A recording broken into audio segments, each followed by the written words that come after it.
Simon Jacobson here for another episode of Meaningful Live.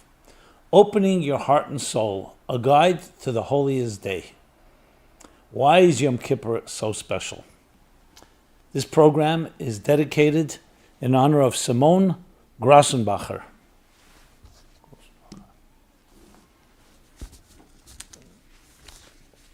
Have you ever wondered why Yom Kippur is the holiest day of the year?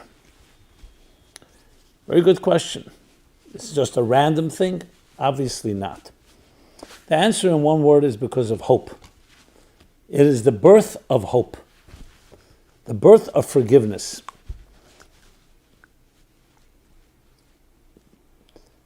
To err is human, to forgive is divine.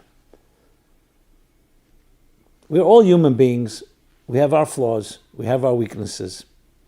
And as a result, we'll make our mistakes, some deliberate, some inadvertent. What most people do when they make mistakes, they often will cover up, deny, minimize. Some will be accountable, upfront, transparent. But as they say, the silence is often worse than the crime. The idea to ask for forgiveness or to grant forgiveness requires us to transcend the natural mortal temptation to minimize or to blame someone else or to deny or to ignore. It means you're able to rise above your subjective emotions, your blind spots, and say, yes, I made a mistake and let me correct it. Or to get over your anger at someone hurting you and saying, let me get beyond it and let me forgive.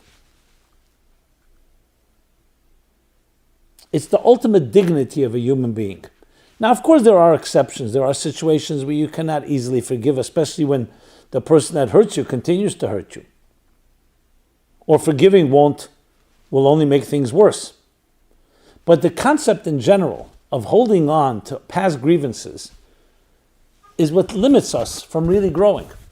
How much of our real estate is consumed with vengeance, with hate, with anger, with bitterness? That's why Yom Kippur is such a powerful day. It opens your heart and soul to deeper dimensions of your own self, not allowing you to be trapped in the past, not allowing yourself to be a victim. Now, obviously, we have to defend ourselves and we have to stand up for ourselves. But you don't want to become a victim. And a victim can sometimes be when you decide, I'm never going to speak to that person again. You're still a victim. Because then you have to exert that energy and invest energy and not to speak to that person. Or a victim can take on the other shape, that you're constantly pandering, constantly trying to please, never really able to move on. So not moving on could either be by actively or by suppressing your anger. And that's the essence of this powerful day. That's the guide to the holiest day. The ability to transcend past experiences, the ability to grow, and above all, not to be trapped.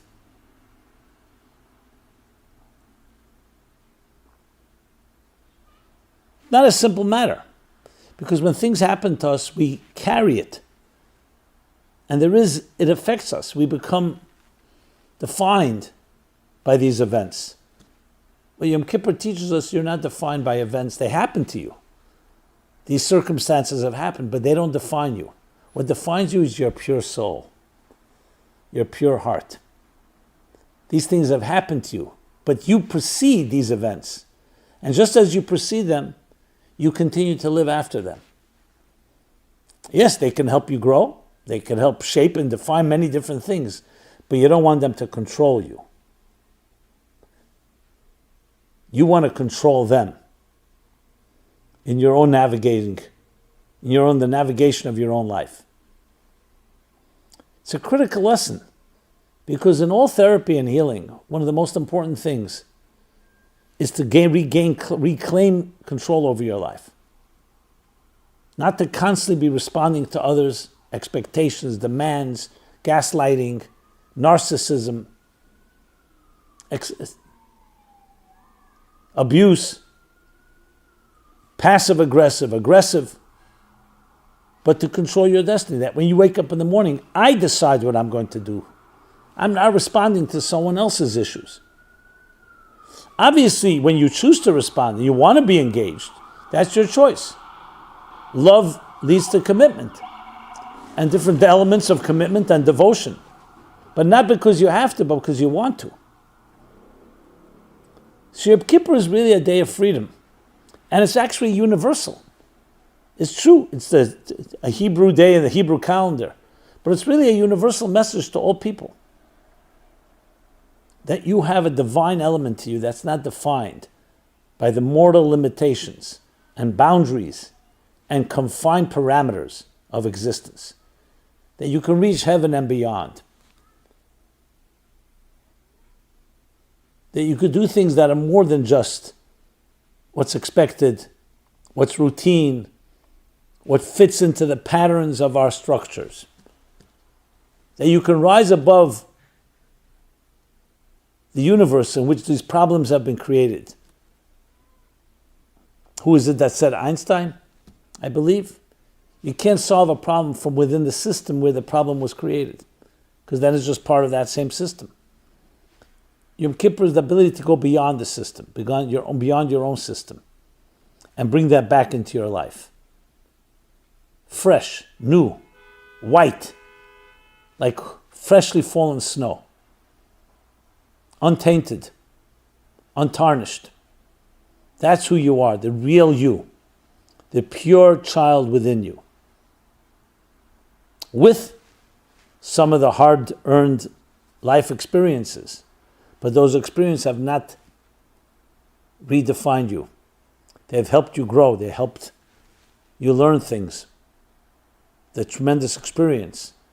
But the purity of your spirit and your heart is what should dominate and should always be the controlling force in your life.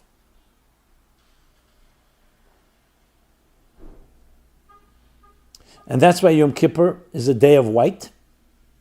It's a day of prayer, a day of introspection, fasting. You try to, as much as possible, free yourself from the materialism of life and all its tentacles, unplugging. And yes, you forgive and are forgiven. And free ourselves from all the shackles and all the vows, the Kol Nidre, all the vows, all the things that bind us, the constraints, the inhibitions, the fears, the insecurities, the traumas. That is not who you are. That's what has happened to you, but it's not who you are. Don't allow those experiences to define you. You define them.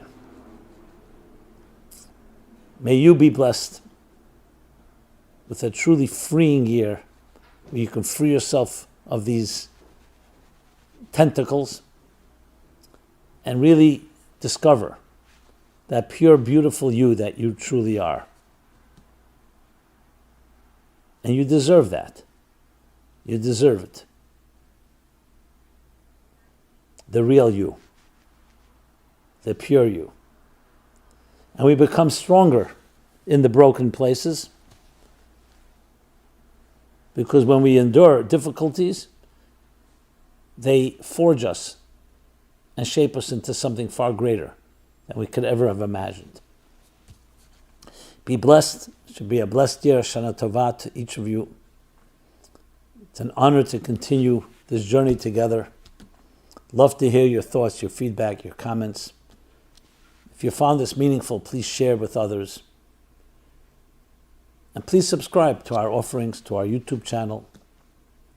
And let us enter in this year, a year of redemption, a year of salvation, a year of freedom, a year of being the you, the excitement of discovering the real you. Sing your song, not someone else's. Be blessed and be well. Thank you.